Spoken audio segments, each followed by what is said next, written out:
Hola Carlitos, hola mi Steffi, bueno, a todo el equipo de las Warmis, muy buenos días, qué gusto poder saludarles también a ustedes amigos y amigas que siempre están en contacto a través de 95.3 FM, 94.5 en el noroccidente de la provincia, fría mañana en la capital, pero aquí estamos con todo el cariño del mundo, abrazándoles, calentándoles también y ya vamos a empezar nuestro programa el día de hoy, saludando al concejal del Distrito Metropolitano de Quito, Adrián Ibarra, que nos acompaña para hablar un poquito del Quito post-electoral y pues una que otra cosita también referente al trabajo del municipio, que en estos días pues tiene algunas noticias, que de hecho ya lo veíamos ayer con el tema de la llegada de las unidades del trolebús, que causaba mucha expectativa, y bueno, otros temas que ya nos contará. ¿Cómo está Adrián? ¿Qué tal? Bienvenido, concejal. Muy buenos días, querida Sofi, un saludo gigante para todos quienes nos ven y nos escuchan a través de Pichincha Universal, siempre un gusto estar en este espacio. ¿Ya pasó el chuchaqui electoral? Bueno, seco, ¿no? Sí, evidentemente primero seco y lo segundo creo que de unas elecciones bastante atípicas, y yo diría primero comenzar por felicitar a toda la ciudadanía que se volcó el día domingo hacia las urnas en un proceso desde la parte ya del día como tal de las elecciones sin mayores novedades, algunos temas pequeños y particularidades que sí nos quedan en la retina, pero creo que lo más criticable tal vez está en todo lo que sucedió en la pre-campaña y en la campaña electoral como tal, ¿no? Una figura de un presidente candidato inexistente en la Constitución, y eso hay que decirlo, ¿no? Y creo que esas son las partes que la ha observado también la propia OEA y también todos los observadores de la Unión Europea acerca de esto que se podría entender como un gobierno que no respeta la Constitución, no respeta la normativa, y eso realmente preocupa, ¿no? Preocupa hasta el punto de que existan entregas, por ejemplo, en el tema de las cocinas de inducción, de candidatos del oficialismo que fueron realizadas, y esto no solamente son sanciones electorales, sino que es un peculado absoluto por utilizar recursos públicos para poder hacer campaña electoral.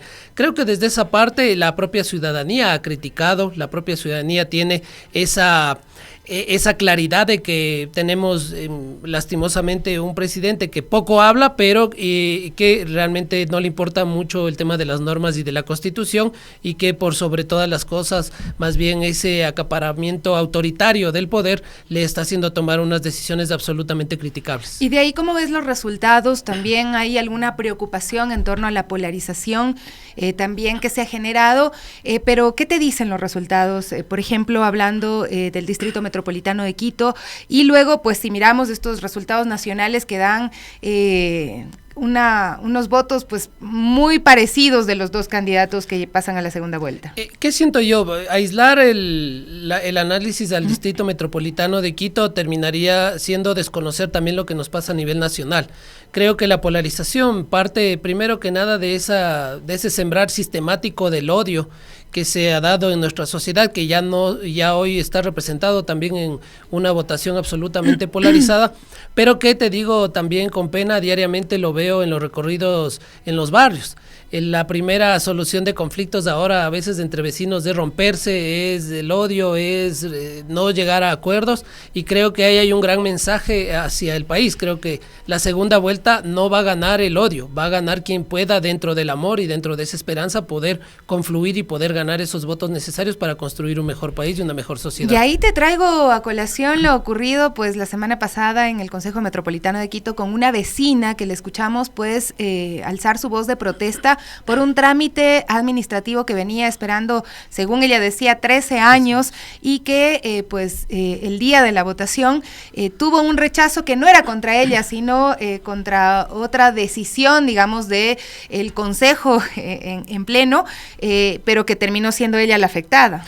El contexto que tú das creo que es el adecuado y realmente muy apenado, realmente la verdad creo que es de las sesiones más dolorosas que ha habido en este Consejo Metropolitano, que normalmente se ha caracterizado por el trabajo hacia los ciudadanos, pero que te digo, para mí, con sorpresa absoluta, al cambio del orden del día propuesto por una bancada opuesta o que se encuentra en oposición a la administración de nuestro alcalde Pavel Muñoz, optan por afectarle a una ciudadana en un trámite que, como tú lo dices, tenía 13 años y que tenía todos los informes favorables, en un acto absolutamente reprochable. Creo que concejalas y concejales electos tenemos que estar para trabajar por los ciudadanos y no realmente tratar de tomar estas venganzas en contra del tema político de colocar colocar o no un punto en el orden del día, afectando a una ciudadana que esperaba 13 años que se resuelva un caso realmente muy penoso para ella. Te digo también, este martes ya pudimos resolverlo, se hizo, digamos, todo el contexto con las y los concejales. Ojalá muchos de ellos reflexionen sobre esta posición que realmente me parece absolutamente reprochable y realmente con mucha pena que se quiera afectar a ciudadanos por temas políticos. Pero aún así se puede avanzar en la gestión. Creo que esto presenta algunas dificultades, pero hay avances en la gestión. Yo de manera general siempre hablo de un consejo donde podemos pensar de maneras distintas, pero que tenemos algunos, yo creo que consensos en temas medulares de la ciudad, pese a que sí también hay algunos, felizmente pocos compañeros que realmente tratan o priorizan el show político o realmente sus intereses particulares sobre, digamos, la gestión general. Un caso muy específico es, por ejemplo, el tema del metro. Y yo lo tengo que decir, digamos, sin pelos en la lengua. Creo que está bien la fiscalización seria, una fiscalización que nos permita transparentar la información de lo que pasa en el Distrito Metropolitano de Quito, en nuestra alcaldía, con los recursos de quiteñas y quiteños, pero que de ninguna manera puede ser utilizada con adjetivos temerarios hacia afectar algunos de los servicios. Yo te digo, el tema de que se diga ante una falla, ante una microfisura que ya felizmente el día sábado se va a ver solucionada, una fisura que es algo normal de lo que pasa en todos los metros del mundo, no solamente en el metro de Quito, y se arregla, digamos, desde la parte técnica.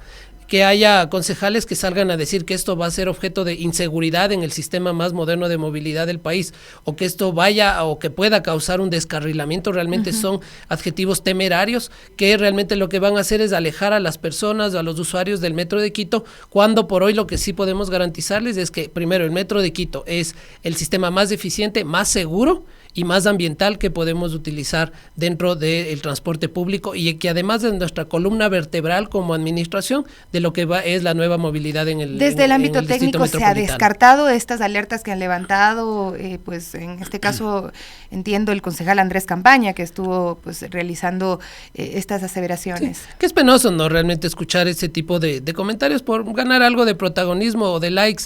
Se trata de... Pero técnicamente está descartado. Técnicamente está absolutamente descartado. El día martes, en una sesión larguísima de consejo, casi 4 horas de debate en este tema, no solamente el gerente del metro de Quito, sino expertos ferroviarios externos, uno de ellos también del metro de Medellín, que tiene operando el metro de Medellín 30 años, y se han hecho las consultas con metros que tienen 100 años, en el caso del metro de Madrid, por ejemplo, en el cual nos han dicho, vean, las fisuras son normales, lo que hay que hacer es tomar los correctivos necesarios y también los protocolos. Mucha gente nos decía, pero ¿por qué el metro de esta estación a esta estación anda más lento? Porque son los protocolos justamente de seguridad para evitar que esta fisura, que son microfisuras, se vayan, digamos, incrementando y que puedan causar problemas mayores, sin que eso llegue a ser tampoco un riesgo para los usuarios. Entonces, creo que se han seguido los protocolos. Creo que lastimosamente, y también digo en este caso, oportunamente el sistema de contratación pública nos permite levantar la alerta sobre procesos, pero que eso de ninguna manera hace que se puedan comentar temas como que el metro no tiene mantenimiento. El metro siempre tiene mantenimiento. De hecho, todos los días antes de que se operen las unidades, se hace un protocolo de revisión para que sean puestas en marcha en beneficio de ciudadanas y ciudadanos. Esto es importante saberlo. Y hay otras noticias también. Por ejemplo, ayer estábamos con nuestra compañera reportera en...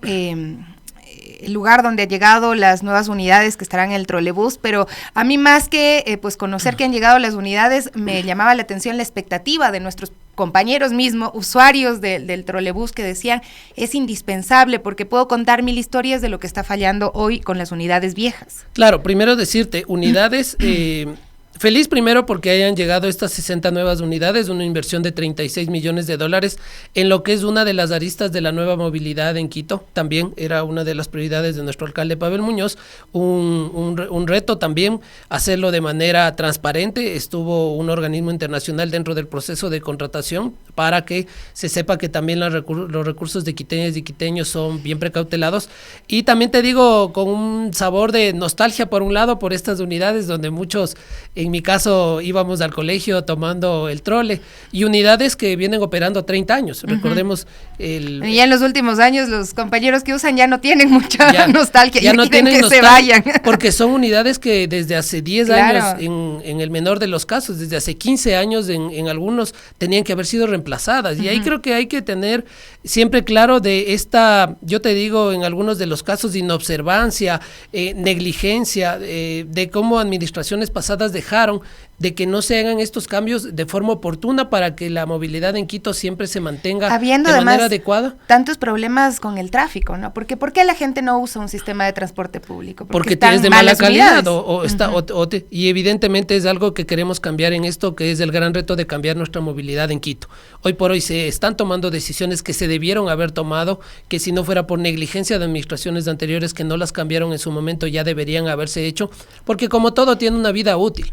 Pero realmente ahí con una voluntad política firme de nuestro alcalde se ha hecho ya el cambio de uno de los pasos que vamos a tomar para cambiar la movilidad en Quito.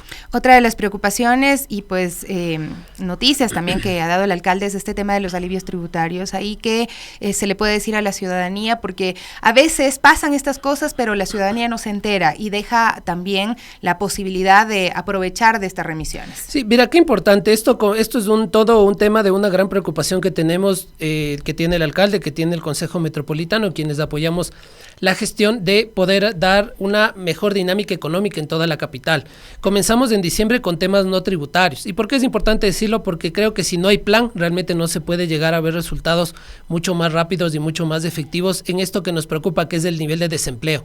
En Quito tenemos el doble del indicador de desempleo del país. Acabamos de pasar un año 2024 con un decrecimiento económico y con la peor crisis de pobreza desde antes de la pandemia, que eso a nosotros realmente nos tiene muy, muy preocupados. Y en eso diciembre fue un tema no tributario, con las ferias, con fiestas de Quito, con la recuperación económica, con los más de 200 eventos que tuvimos en la capital, donde pudimos ver que solamente, y por ponerte un ejemplo, solamente en fiestas de Quito se movieron 26 millones de dólares.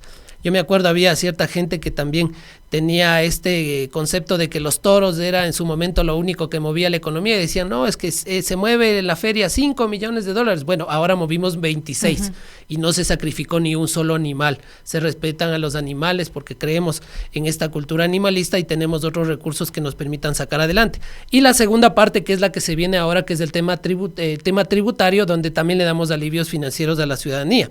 Comenzamos por simplificar la patente, lo que antes era realmente una telaraña de burocracia en el registro. Hoy por hoy es un pago único de $15. Ya nos olvidamos de todo ese pasado, de un sistema que también nadie lo entendía y tenía que hacer pagos a veces de cálculos que eran incomprensibles y muchas empresas hasta caían en coactiva.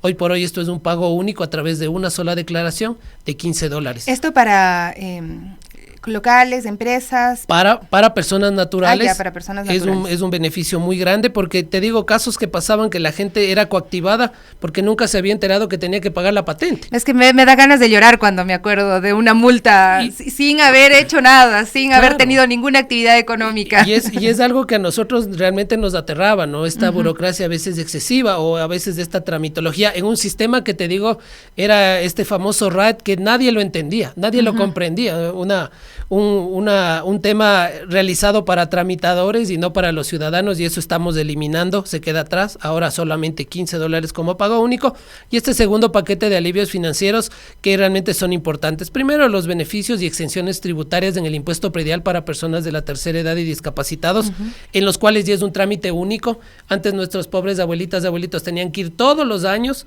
a hacer el vía crucis para poder ingresar los documentos para que les aprueben.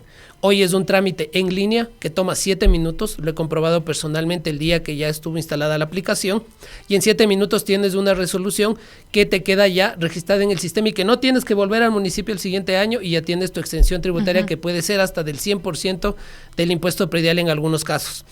Y esta segunda parte de los alivios tributarios, en donde el alcalde ha planteado la remisión primero de todas las deudas de menos de $460 de manera automática, es decir, el ciudadano que tenga la deuda no va a tener que hacer un trámite, no va a tener que entregar un documento, no va a tener que hacer absolutamente nada. El municipio automáticamente va a eliminar las deudas de menos de $460.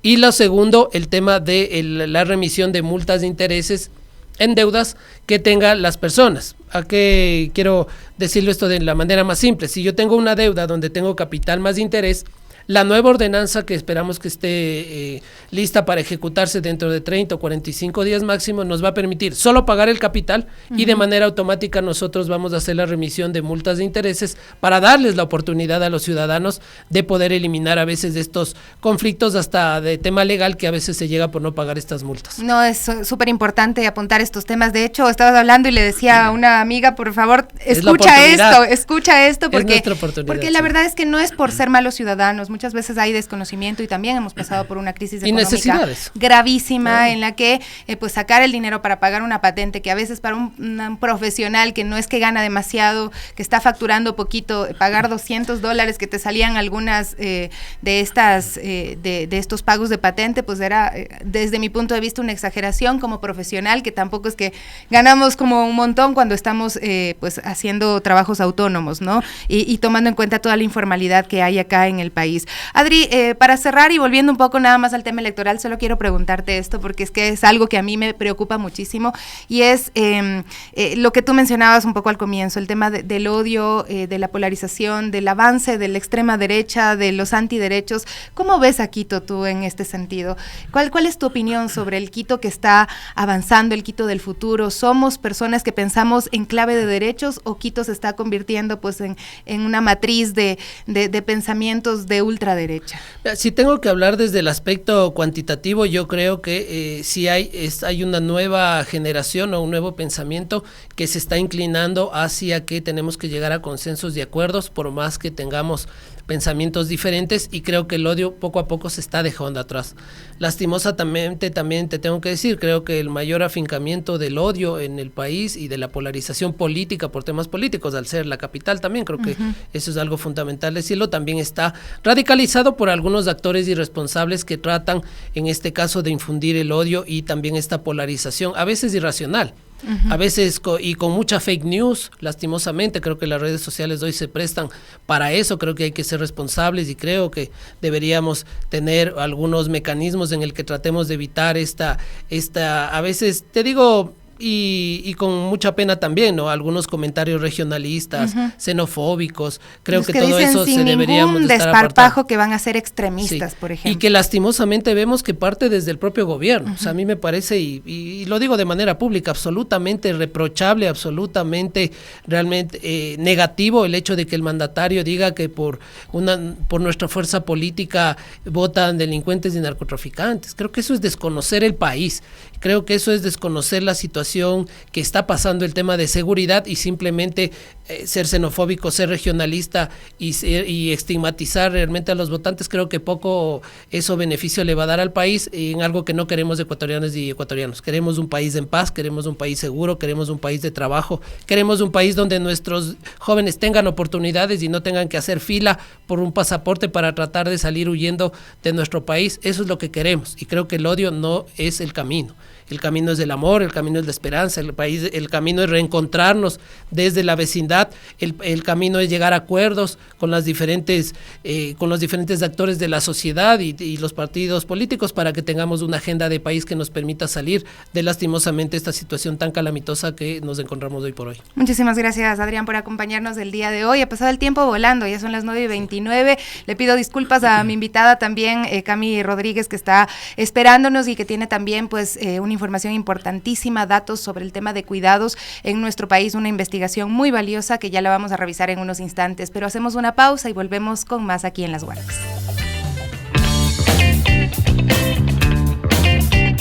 Estamos ya de regreso, 9:31 a.m. Nos conectamos con nuestra compañera Evelyn Caiza en este momento, porque una vez concluido el proceso electoral, pues las organizaciones políticas deben retirar la publicidad que está en la ciudad. Esto lo ha dicho ya el alcalde Pavel Muñoz. Les recordó que tienen 10 días, es decir, el 19 de febrero finaliza este plazo. Así es que bueno, vamos a ver un recorrido que hace nuestra compañera Evelyn Caiza. Buenos días, Evelyn, ¿qué has podido observar en la ciudad? ¿Qué tal, Sofía? Amigos de Radio Pichincha, sí, lamentablemente lo que hemos podido observar es lo que ustedes también observan en este momento, postes llenos de carteles y de publicidad aún de los candidatos. Si bien ellos tienen aún hasta el 19 de febrero para retirarla, pues parece que ni siquiera inician con este proceso. El alcalde ya hizo un llamado y Lira Villalba también, la supervisora de la Agencia Metropolitana de Control, indicó que la normativa municipal prohíbe la colocación de material publicitario en el espacio público sin la debida autorización, ¿no? Lo que ella dijo es que se levantarán ya todos los informes correspondientes de sanción y que se exhorta a estas organizaciones políticas a retirar el material. Nosotros en este recorrido también conversamos con la gente, recogimos sus impresiones y dicen que no puede la ciudad estar contaminada, la ciudad estar sucia con este tipo de publicidades, de propagandas políticas. Vamos a escuchar qué nos dijeron. Es una falta de respeto, sobre todo para la gente que vivimos en esta ciudad, porque aquí cogen, rayan, pegan y se olvidan y se van.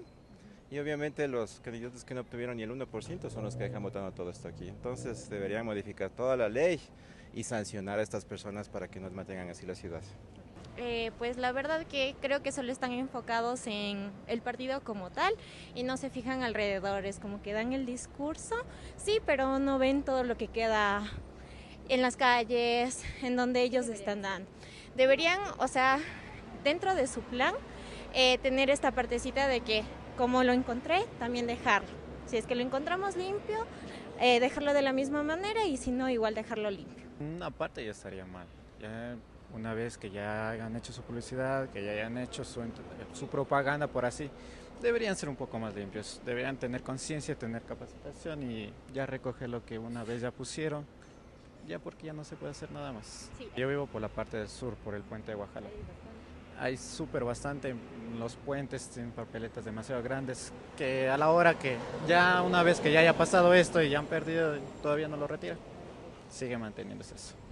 Bueno, que deberían respetar un poco la parte visual de Quito, dado que ahorita estamos con esto de que somos la capital turística de Latinoamérica y con lo que viene ahora de fotografía, yo creo que el municipio les daría 24 horas para que retiren o una buena multa. No, mucho, es demasiado, es regalar. No, igual 24 horas, como en todos los países del mundo, 24 horas o una buena multa. Una limpieza porque en algunos lugares también ya les molesta a los propietarios de los edificios, paredes, porque para propaganda ya se hizo. Sí, ¿usted por dónde vive y en su sector también se registra propaganda? Sí, por el sector del Valle de los Chillos, ajá.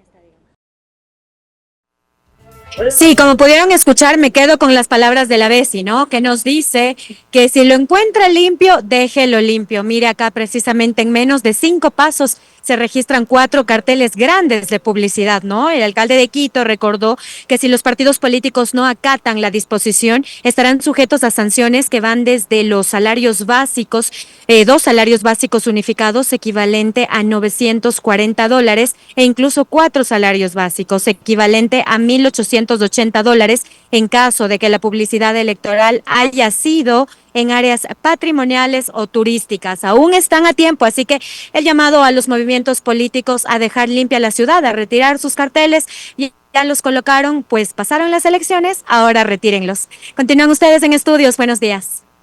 Buenos días, Evelyn, quédate ahí porque tenemos un saludo de Manny Ruano, dice felicidades a la cumpleañera Evelyn. Y bueno, conversando también sobre el tema electoral. Que tengas un feliz cumpleaños, Evelyn, que la pases muy bonito, que sea un buen día para ti. Son las 9:36 minutos, la Gaby también está acá y también quería decirte feliz cumpleaños. No le quiten, póngale a Evelyn para que reciba el saludo de cumpleaños. Pero ya bueno, se desconectó. Sí, buenos días, amigos de las Guarmis, y sí, le mandamos un fuerte abrazo a nuestra compañera Evelyn Caiza. Ella siempre desde... Ahí está.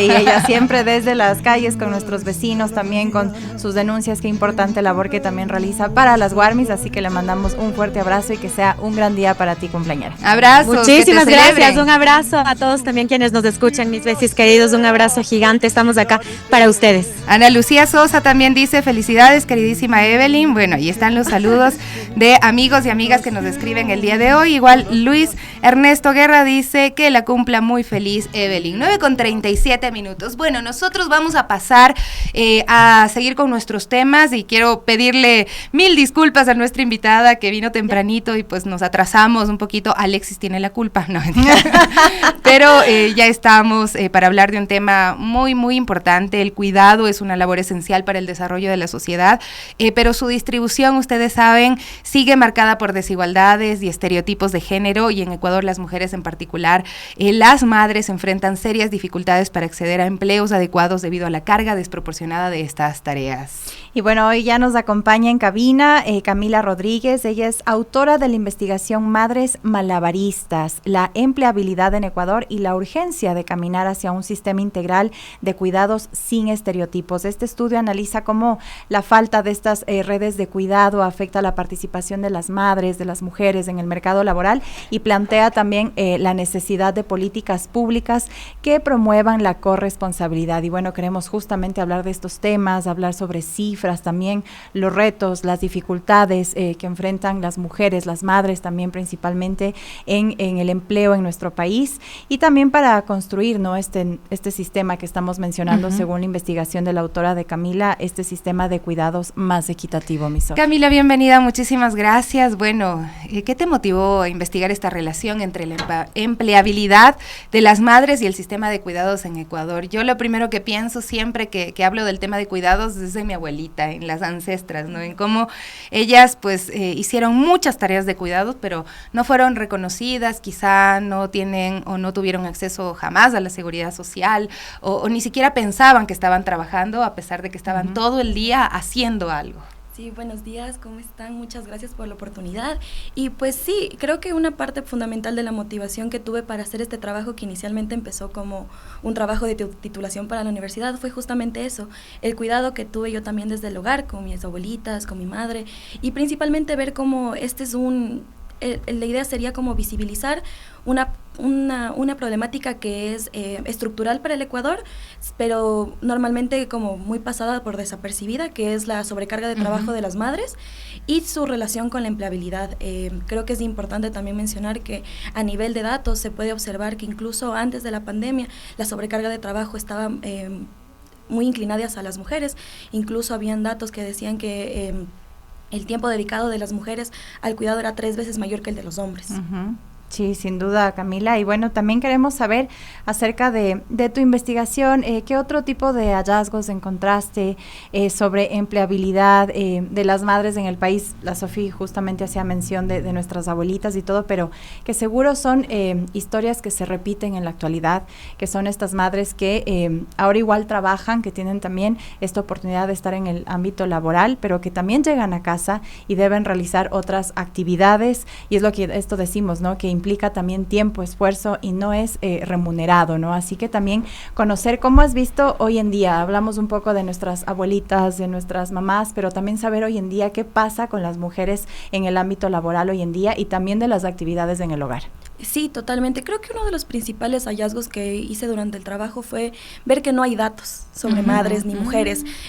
Hay varias encuestas súper interesantes que sacó el INE, que en su momento, que fueron, por ejemplo, la encuesta satélite, la cuenta satélite del trabajo no remunerado, la encuesta de calidad de vida y el uso del tiempo. Sin embargo, estas no son periódicas y no son actualizadas. Entonces, creo que uno de los hallazgos principales para mí fue que sin datos no hay cómo hacer política pública. ¿Y los datos disponibles hasta ese entonces qué decían? Bueno, los datos disponibles, menos en el uso del tiempo, es que las mujeres tienen pobreza de tiempo. Entonces, básicamente, creo que por eso tiene mucha relación con el título del artículo, ¿no?, que madres malabaristas. Son mujeres, son madres que dividen su tiempo, puede ser en el ámbito laboral, tanto como en el ámbito del hogar. Entonces, además de eso, creo que es importante también mencionar que la clasificación que tienen estas amas de casa, o incluso de las mujeres que solamente se dedican a los cuidados dentro del hogar, son clasificadas como madres, son clasificadas como amas de casa dentro de la población económicamente inactiva. No es una actividad productiva dentro de la clasificación. Hay el trabajo no remunerado, pero hay también una invisibilización de estas madres que también realizan una labor productiva. no están consideradas las mujeres madres que trabajan, las que realizan cuidados, no están consideradas en esta población económicamente activa. No, hay una clasificación dentro de la población económicamente activa que es el trabajo no remunerado. Sin embargo, dentro de la población económicamente inactiva también hay una categoría que se llama amas de casa.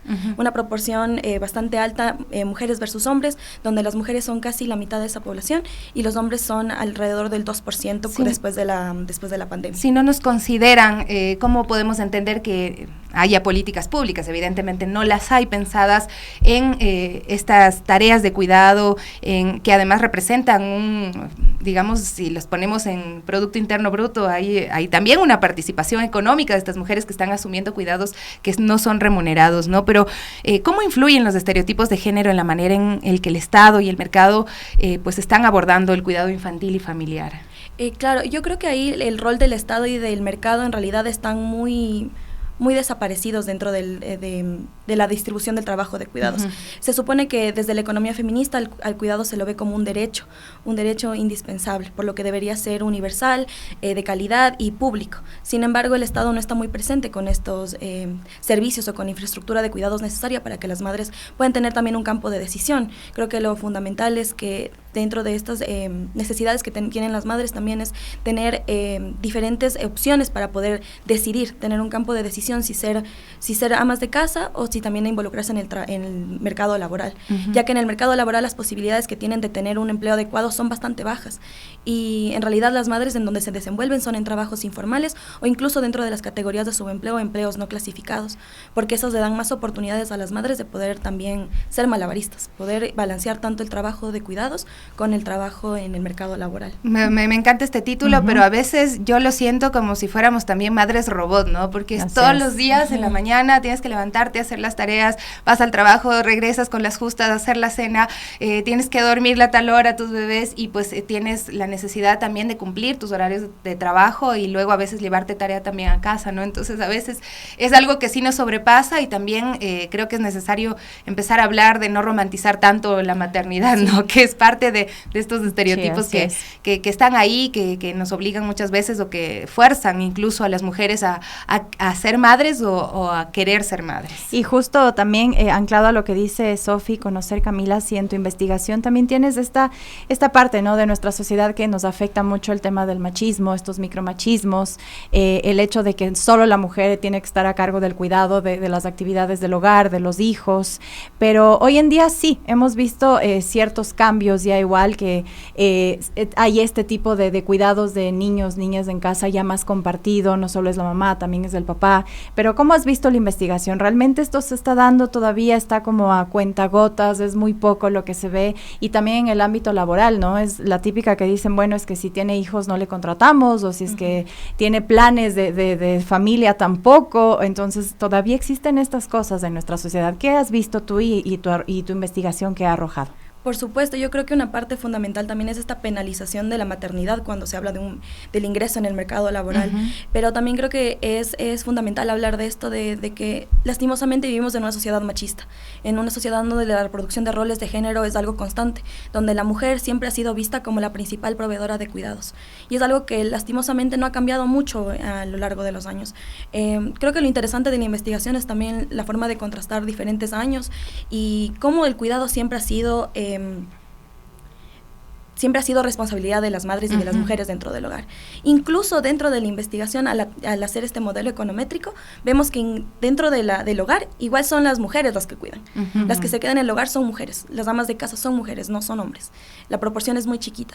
Entonces, esta falta de redistribución de las tareas del hogar también es un problema y también es una de las causas de la continua reproducción de roles de género. ¿Cuántas horas estamos dedicando más las mujeres a estos trabajos de cuidados que los hombres? En las últimas encuestas que había revisado es el triple del tiempo que las mujeres dedican. Estaba en un promedio, creo que de 9 horas para el Ecuador, para las mujeres. 9 horas. ¿Y ahí cómo hacemos que este sistema, o cómo debería el Estado integrar estos cuidados, este sistema de cuidados, el mercado y las familias también de manera más equitativa? ¿Cuáles serían las propuestas también que tú has podido observar que podrían hacerse? Es interesante ver también que a nivel de propuestas, una de las principales cosas que mencionan a nivel de la teoría de la economía del cuidado, todo esto es como las 3 R's del cuidado, ¿no? Reconocer, redistribuir y reducir. Entonces, creo que es importante que también a nivel de Estado las políticas sean de redistribución de estos cuidados y más que nada que también los hombres dentro de los hogares también puedan ser parte de estas dinámicas. Pero yo creo que a nivel de política pública es importante reconocer que lo personal también es político. Entonces, cómo las mujeres pueden incluirse en esta participación efectiva si es que no tenemos tiempo para participar, cómo seguimos promoviendo las leyes si es que no tenemos tiempo porque nos estamos dividiendo entre el cuidado, entre el trabajo, intentando equilibrar todo y no tenemos tiempo para ser parte de lo público. Entonces, de lo político tampoco. Entonces, yo creo que es importante también que el Estado pueda proveer de estas infraestructuras o de estos servicios de calidad para que las madres también puedan incluirse dentro de estos diferentes tipos de acciones, no solamente en las áreas de cuidado. Y bueno, Camila, a través de tu investigación, ¿qué cambios esperas lograr o qué impacto esperas obtener a través de tu investigación, que a nosotros igual nos parece muy interesante, muy acertada igual en la época en la que vivimos, pero qué cambios esperas tú lograr con tu investigación? Yo creo que a nivel investigativo y esto a partir de la academia, a pesar de que haya nacido como una idea de titulación, gracias al apoyo que tuve con la FES Ecuador, pudimos sacar este documento de posicionamiento. Lo que yo espero con esta investigación es tener una herramienta que pueda servir para hacer política pública, para poder visibilizar que existen datos y que no hay datos actualizados, que a nivel de también política es importante pensar en que hay reestructuración de información que se puede tener, mayor actualización, más periodicidad dentro de las encuestas, que son importantes incluso para hacer política pública. Qué difícil. Y garantizar, Camila, que las personas que han dedicado su vida a las tareas de cuidados, cuando sean adultas mayores, también sean cuidadas. Creo que eso es fundamental porque bien lo decíamos, no tienen afiliación a la Seguridad Social. Vemos en las calles también a muchas mujeres adultas mayores que están ahí solas o que siguen trabajando, vendiendo caramelitos y esto porque el trabajo informal que es al que estamos obligadas para lidiar con la maternidad, pues también luego tiene estas consecuencias, ¿no? Así que es un gran desafío. Sí, totalmente. Incluso en la investigación creo que es una parte también importante de mencionar es que hay un carácter interseccional también que afecta a las madres. El hecho de estar en la ruralidad, el hecho de ser cónyuge, el hecho de estar en los deciles más bajos, también les afecta. Entonces, no te reduce sus probabilidades de tener un empleo adecuado. Entonces, incluso ser indígena reduce la probabilidad de tener un empleo adecuado. Pero además de eso, la falta de valorización que tiene el empleo es bastante... es abrupto, porque incluso en la encuesta, en la cuenta de satélite del trabajo no remunerado, si es que se consideraba o se monetizaba estos trabajos de cuidados, llegaba a ser el 19.1% del PIB en términos de valor agregado bruto, lo que representaba casi 19 millones. Es brutal. Muchísimas gracias, Camila, por acompañarnos el día de hoy. Es importante pues poder tener esta data, esta información, lo que tú has podido investigar, porque bien dices, hay una ausencia de esta información desde el lado del Estado. Camila Rodríguez, investigadora, Madres Malabaristas, hablábamos de empleo y los retos del cuidado sin estereotipos en el país. Volvemos enseguida, queridos amigos y amigas. El arte es político, no es arte. Con esta premisa, Nicole León Avilés, artista y terapeuta psicoexpresiva ecuatoriana, pues ha convertido su obra en un espacio de denuncia, de memoria y también de transformación. Y a través del teatro, el cine, la fotografía y la literatura, pues Nicole ha tejido un camino donde el arte y la lucha social van de la mano. Su historia, marcada por la resiliencia y la migración forzada, la ha llevado a alzar la voz contra la cultura de la violación y también a exigir justicia para quienes han sido silenciadas. Hoy vamos a hablar con ella precisamente de su trayectoria, de su militancia y el papel también del arte en la sanación y el cambio social.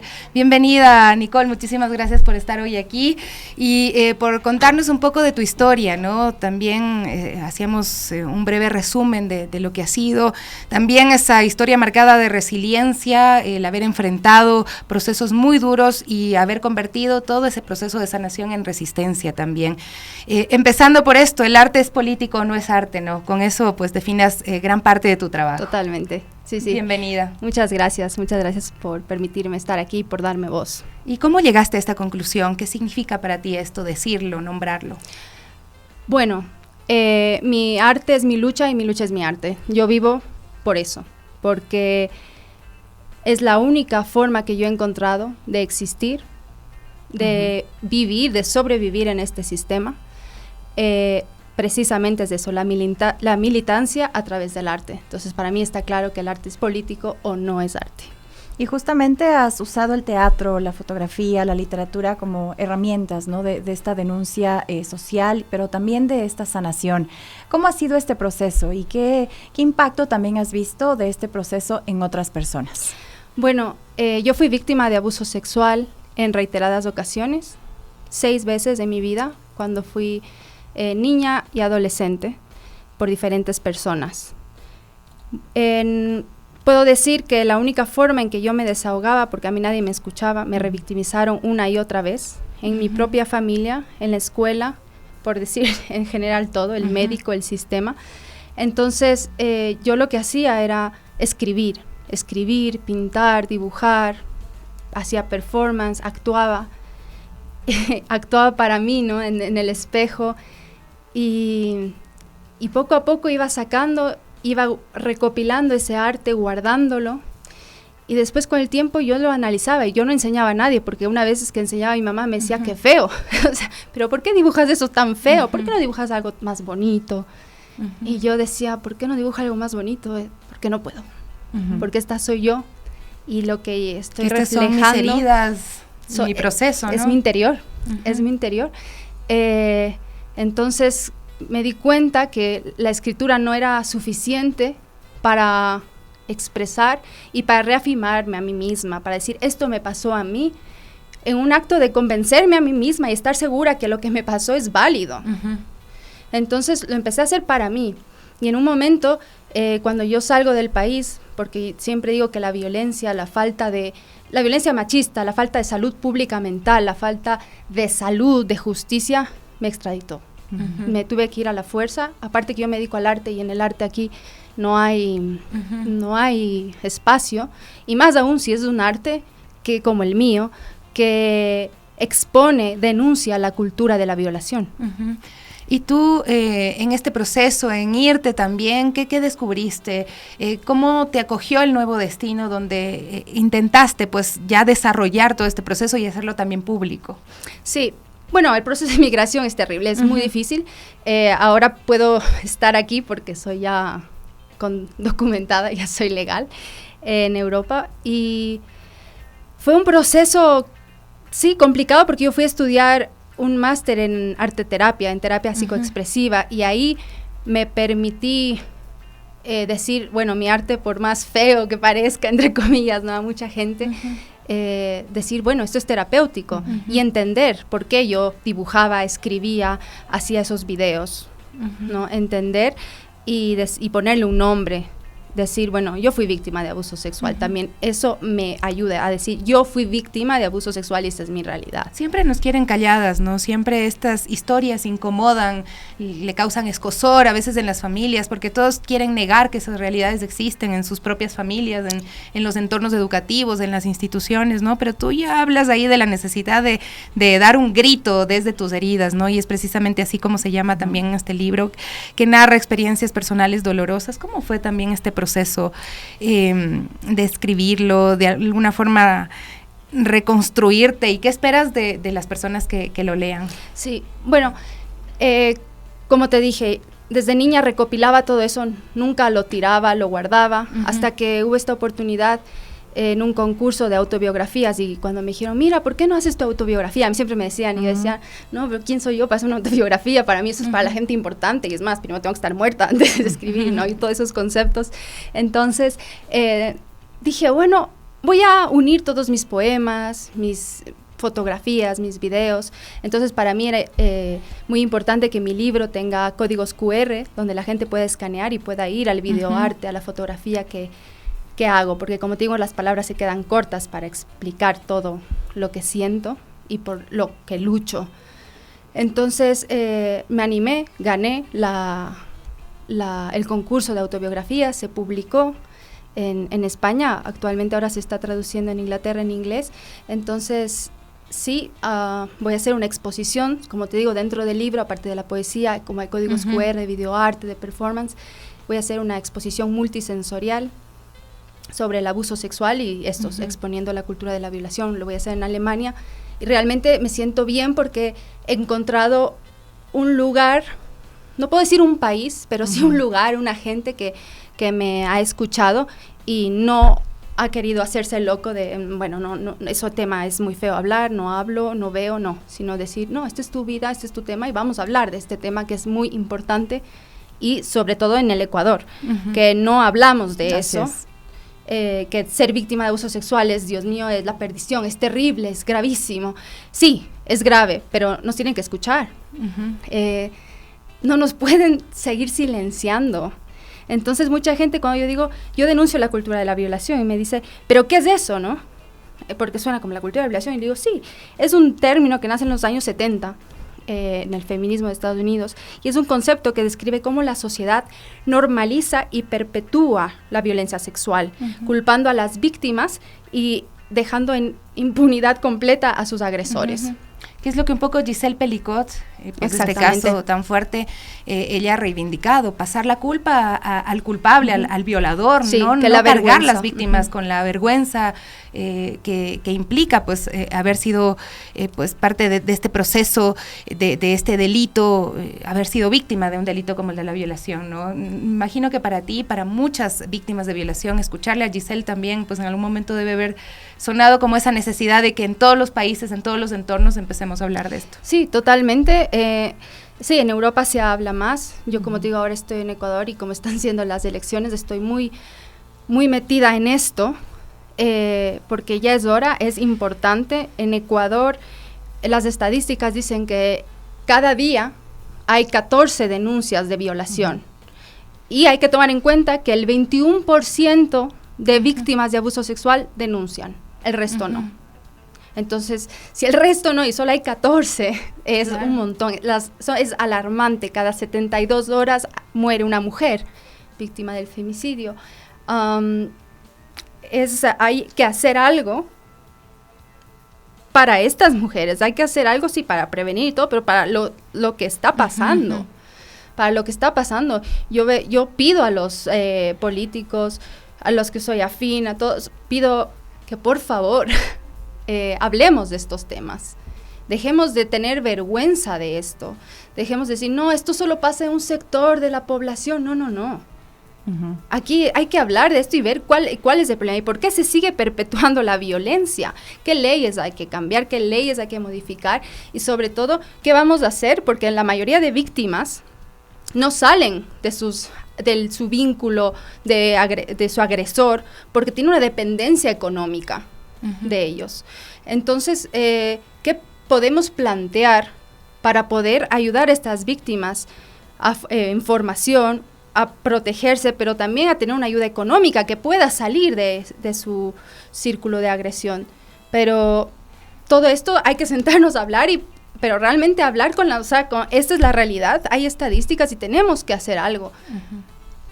Nicole, y justo tú ya has trabajado en proyectos colectivos con comunidades de mujeres, ya has visto igual la realidad que estamos viviendo en nuestro país, y cómo ves tú también la importancia de lo que has logrado, del arte en la construcción de estas comunidades, de resistencia, de apoyo, y justo lo que tú también denuncias, ¿no? Que no hay una respuesta del Estado, de la justicia, de la salud pública, no lo hay, pero tú desde tu espacio has logrado crear estas comunidades, estos proyectos. ¿Cómo has visto tú esto? Y justo lo que mencionas, la gente no quiere hablar, las mujeres no quieren hablar, pero de alguna manera tú encuentras en estos espacios un modo de que puedan hablar y puedan desahogarse. ¿Cómo has visto tú estos proyectos, estos encuentros de comunidades? A ver, hay algo fundamental que primero es la vergüenza, ¿no? Es difícil hablar de estos temas entre las mujeres mismo que hemos vivido. La salud mental pública es fundamental. Para poder hablar de esto tenemos que estar con gente que pueda acogernos, que pueda apoyarnos y guiarnos en este proceso de sanación, de aceptación, de sanación, de transformación. Pero si no trabajamos junto a psicólogos, junto a abogados, junto a gente que te pueda acoger, es muy difícil porque puedes dañar más a la víctima. Claro. Es que además es como el sistema funciona primero para revictimizarte, ¿no? La cantidad de veces que tienes que repetir la historia, que además no te crean, que te digan un montón de cosas, ¿no?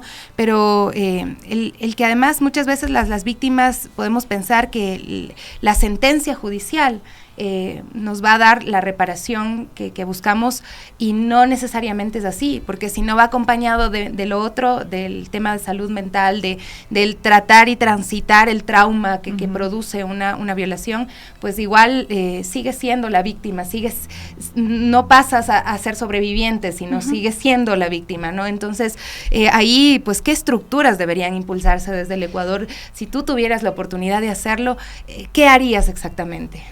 ¿Qué leyes pusiera? Primero, despenalizaría el aborto, porque eso revictimiza a la víctima. El hecho de que ahora se pueda abortar porque es solo en violación, y si es que solo el 21% de las mujeres denuncia, ¿y el otro qué pasa? ¿Qué pasa? Entonces, eso es esencial. Después, como te digo, implementaría la salud mental pública, porque no puede ser que la salud mental sea un privilegio de clases, porque ahora todo el mundo en redes sociales, los influencers famosos dicen, no, yo voy al psicólogo. Ahora qué bueno, estamos normalizando por fin ir al psicólogo, porque como tienes tu médico de cabecera, tienes que tener tu terapeuta de cabecera. Es importantísimo la salud mental, es un privilegio, pero es un privilegio de clases, y eso es un gran problema. Aquí en la salud pública te dan cita para, aquí en 3 meses, en 6 meses, no, perdona, en 3 meses o 6 meses yo ya me suicido. Y te digo porque también yo pasé por un suicidio. Un intento de suicidio. Un intento de suicidio, y es así. Entonces, aparte, bueno, de esta ley que te digo, urgente, la despenalización del aborto, el Estado debe implementar programas de apoyo económico, por lo que comentábamos que la dependencia económica es clave, ¿no? Para salir del vínculo de violencia. Y crear refugios seguros para mujeres y niñas en situación de violencia. Después, desde el arte podemos hacer un montón de cosas. Como te digo, para mí el arte es suficientemente fuerte, pero también a la misma vez sutil, para llegar a ti, para tú poder expresarte. Hay tantos recursos artísticos que no es como no es tan grotesco para como que siéntate y habla y dime de tu violación. No, espera ratitos, no puedo. Claro. Voy a dibujar, voy a pintar, voy a cantar, que es más fácil llegar al inconsciente. El arte lo que hace es eso, sacarte, sobre todo el arte terapia, va desde el inconsciente y lo hace consciente. Entonces es un proceso más dulce, pero a la misma vez más fuerte, y que se queda ahí, porque pasa por todo tu cerebro y se queda y forma parte ya de ti, porque tú al ya ver en una pieza de arte, esto soy yo, tú ya eres como que esto soy yo, y te convences y dices, esto soy yo y esto yo pasé, y que esto también se transforma, sí, mis pinturas, mis cuadros, todo esto se va transformando con el tiempo, porque con el tiempo me voy arriesgando a poner un sonido, un grito, una palabra que en ese momento, hace 15 años no pude hacerla, entonces se va transformando la obra. Qué fuerte. No, la verdad es que, bueno, aquí también nuestros amigos y amigas están interactuando y además suscribiendo tus palabras, ¿no? Acá tenemos muchos mensajes para ti. Ana Lucía, Adriana Mosquera también dice, suscribo cada palabra de Nicole y mi solidaridad para ella. Definitivamente el arte es político, el artista no puede estar aliado con un sistema de hegemonías, ¿no? Eso es lo que nos dice Adriana, ¿no? Y ahí te pregunto, aprovecho lo que dice Adriana Mosquera, que nos saluda. ¿Tienes tú la esperanza de que se puede desmontar ese sistema de esa cultura de violación en el mundo, en nuestro país, con lo que estamos viviendo, con estos discursos también que están en contra del feminismo, en contra de todas las luchas que ya hemos dado y que nos han costado muchísimo a nuestras ancestras, a nosotras mismas que seguimos pues en este camino? La única forma es trabajar día a día en eso. Puedo decirte, no creo que en algún momento, ojalá dejáramos de tener violencia, pero no. Yo lo veo más al día a día, cambio por cambio, aquí, ahora en la situación que vivimos en Ecuador. Estamos viendo justamente hace unas horas el video que salió de la esposa de Noboa. La ex esposa de Noboa, que es exactamente lo que decimos. El abuso sexual, la violencia sexual es un acto de dominación, control y poder. Que refleja las dinámicas de desigualdad, opresión propias del sistema, del patriarcado. Entonces, esto ya no tiene que ver de, yo soy de esta posición política, yo soy feminista, yo soy de la otra, no, esto ya nos abarca a todas las mujeres. Sí, hay un sector de feminismo que, no, pues ya ser feminista, hasta en mi familia me han dicho, no, eres feminista, eso es pecado. Bueno, es pecado, también que me hayan violado es pecado, todo es pecado, ¿no? Entonces, ya se va más allá de las fronteras. Aquí a las mujeres de todo, algo que a todas nos abarca, seas pobre, seas de clase media, media alta, lo que sea, nos abarca. Entonces, lo que tenemos que trabajar juntas es para las leyes que nos amparen a todas, sin importar qué clase social, a qué partido político pertenezcas o lo que sea. Sí, podemos tener afinidades, como yo soy afín a Luisa y me encantaría poder hablar con ella. De hecho, le regalé mi libro y me gustaría poder proponerle y decirle, mira, vamos a hablar de estos temas, vamos a llegar a la población ofreciendo lo que les comentaba, el crear refugios, ofrecer ayudas económicas, despenalizar el aborto. Pues hay formas, hay tantas maneras, desde el arte, desde la cultura, que también ha estado muy abandonada. Así es, Nicole, yo te agradezco muchísimo por venir acá, primero por haber roto el silencio desde tu arte y por atreverte a dar este mensaje e invitarnos a hablar de esto, ¿no? Porque es ese diálogo que a veces resulta incómodo, pero que es indispensable hacerlo sobre lo que ocurre en nuestro país y escuchar esos gritos de resistencia como el de Nicole, como el de muchas otras víctimas que también hemos escuchado aquí, que se han convertido en sobrevivientes precisamente para luchar por todas, ¿no? Para que todas podemos ejercer ese derecho de vivir una vida libres de violencia, libres de esa cultura también de violación. 10:09. Muchas gracias, Nicole. Vamos a hacer una pausa acá en las Guarmis y volvemos. Tenemos un último tema también, pensada también desde el arte como voz de resistencia. Volvemos. Estamos de regreso, queridos amigos, son las 10:12 de Gaby. Hay noticias que vienen desde Amnistía Internacional, desapariciones forzadas en Ecuador, 23 hombres siguen sin ser encontrados, es lo que nos dice Amnistía Internacional. Así es, esto ocurre en las provincias de Los Ríos, Guayas y Esmeraldas a lo largo del año 2024, según la Organización de Derechos Humanos CDH Guayaquil. Los operativos militares del gobierno del presidente Daniel Noboa en el marco del Plan Fénix podrían estar vinculados en estos casos sin que hasta la fecha se hayan realizado estos esfuerzos de búsqueda. Los testimonios de los familiares y testigos señalan que las víctimas fueron vistas por última vez luego de intervenciones de las Fuerzas Armadas. Entre los desaparecidos se encuentran Bruno Rodríguez, Fardi Muñoz, Cirilo Minota, Osvaldo Morales, Neyvi Quiñones, Ariel Cheme, Jordi Morales, Dave Robin Lor, Roca. Hemos conversado con su madre, hemos conversado con su tía, y pues esa búsqueda incansable también es admirable, ¿no? A pesar de las denuncias presentadas ante la Fiscalía, pues no se han llevado a cabo investigaciones adecuadas para esclarecer los hechos, ni se ha activado el protocolo de búsqueda. Y bueno, la CDH Guayaquil también alertó que estos casos han sido clasificados como desapariciones involuntarias en lugar de investigarse bajo la figura de desaparición forzada, un delito reconocido internacionalmente y contemplado en el artículo 84 del Código Penal ecuatoriano. Impunidad y falta de acción estatal es lo que están diciendo. Ecuador es signatario de la Convención Internacional para la Protección de todas las personas contra las desapariciones forzadas, lo que obliga al Estado a investigar de manera diligente estos hechos. Sin embargo, la inacción de la Fiscalía ha sido una constante y se suma la preocupación por el creciente número de violaciones de derechos humanos atribuidas a operativos militares, incluyendo tortura y ejecuciones extrajudiciales. Ahí está el caso de los niños de las Malvinas, también un caso pues que ha estremecido el Ecuador, que realmente ha capturado nuestra atención, pero lastimosamente no siempre desde esa lógica o desde ese diálogo, desde los derechos humanos, sino también desde la criminalización, desde la racialización, y pues esto ha sido muy duro, muy doloroso. Frente a esto, el arte, la cultura responden, están presentes, lo hemos dicho, el concierto en memoria de Pedro Restrepo, Memoria y Resistencia, se va a llevar a cabo este día sábado 15 de febrero en el Teatro Nacional de la Casa de la Cultura Ecuatoriana.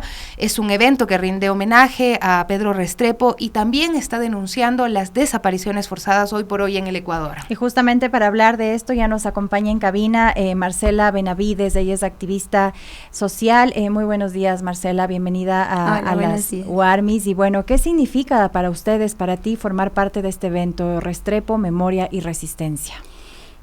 ¿Qué significa? Bueno, una cosa muy dura para nosotras, fue sentir como que tuvimos un déjà vu.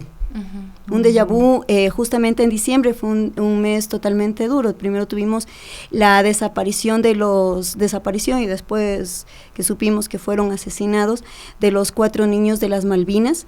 Y después, justamente el 24 de diciembre, fue la trascendencia de Pedro Restrepo. Esto nos da, antes incluso de lo que pasó con Pedro, muchas personas con la desaparición de los niños de las Malvinas empezaron a rememorar el caso Restrepo, porque el libreto es exactamente el mismo. O sea, los muchachos Restrepo, los niños Restrepo, tenían también un perfil que se criminalizaba, en ese tiempo, en el tiempo de León Férez Cordero, la criminalización, esta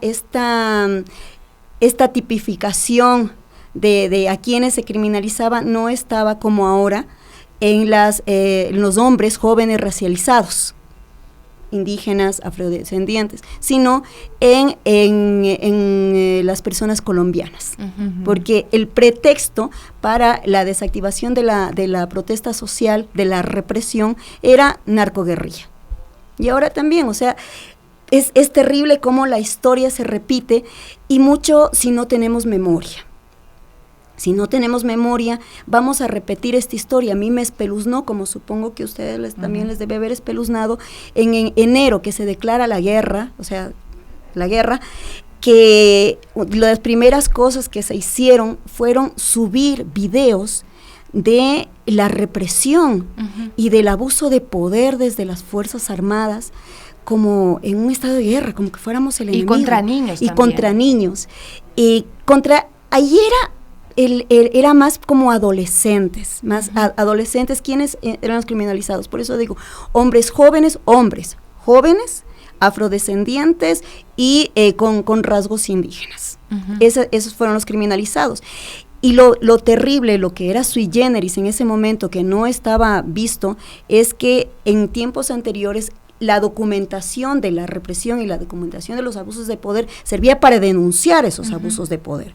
En este momento, y es lo que me espeluznaba más que de quienes, o sea, no más, pero en todo caso, conjuntamente con quienes los perpetraban, era con quienes los loaban. Porque el primer tiempo, las primeras 2 semanas, subían esos videos para decir que está bien. Y hay videos con los que nos topamos y que no puedo sacar yo de mi cabeza, como al muchacho que le hicieron rastrillarse el pecho por tener un tatuaje, porque eso es criminal dependiendo de quién lo tiene. Claro. Porque ahí vimos también que se hacen nomás tatuajes. Exactamente. Claro. Pero si eres blanco con dinero, te tatúas. Eres como una crisis de humanidad muy dura, que además viene viéndose a escala global con el genocidio en Gaza, con lo que está sucediendo en Sudán, el Congo. Es decir, cuando vemos a militares grabar los actos terribles, promocionarlos y subirlos con orgullo, ¿no? Pese a que hay un sistema supuestamente de derechos humanos y de protección internacional, una Corte Internacional de Justicia, pues parece ya no hay el mínimo estupor, ¿no?, frente a eso, ¿no? Pero ahí, ¿cómo puede la música y el arte también contribuir en esta lucha contra la impunidad, contra el olvido, en los casos que tú estabas mencionando, tanto de los hermanos Restrepos como ahora en el caso de los niños de las Malvinas y lo que está sucediendo en el mundo? El arte convoca. Y el arte convoca desde una perspectiva distinta de lo que puede convocar un discurso, una arenga. El arte, como escuchaba un poco antes de la súper buena entrevista que hicieron a la persona que me antecedió, Nicole, el arte te remueve. El arte te convoca desde las fibras sensibles.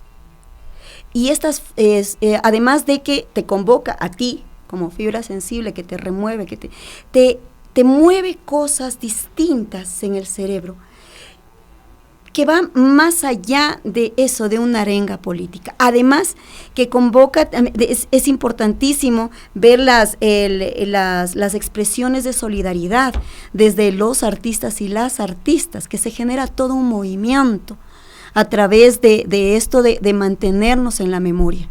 Mantenernos en la memoria. Yo el otro día pensaba en la memoria para no repetir las cosas duras que vivimos para aprender de eso y no repetir, pero también para repetirlo, para repetir las cosas buenas. En el momento en que empezó toda la protesta pública y que empezó a convocar la protesta alrededor del caso Restrepo, uno de los artistas vitales fue Jaime Guevara, por ejemplo, y que convocó y que empezó a aglutinar más gente. Muchos recordamos que una de las críticas era, claro, les hacen caso porque son ricos, porque ya teníamos demasiadas atropellos a los derechos humanos, y ese fue el caso. Incluso yo era adolescente cuando pasó eso y cuestionaba eso, ¿cómo así que hay casos más importantes que otros? Porque hay casos que generan causas, como lo que pasó ahora con los niños, no eran los primeros. Y no son los últimos, ¿no? Terriblemente no son los últimos. Hace menos de una semana venía otro niño de 14 años que fue asesinado por la policía esta vez, o sea, fuerzas represivas igual. Pero ¿qué es lo que nos convoca? ¿Qué es lo que me remueve? Y eso sí me da una esperanza en la sociedad ecuatoriana en general, es el hecho de que cuando son niños los que son tocados, nos remueve.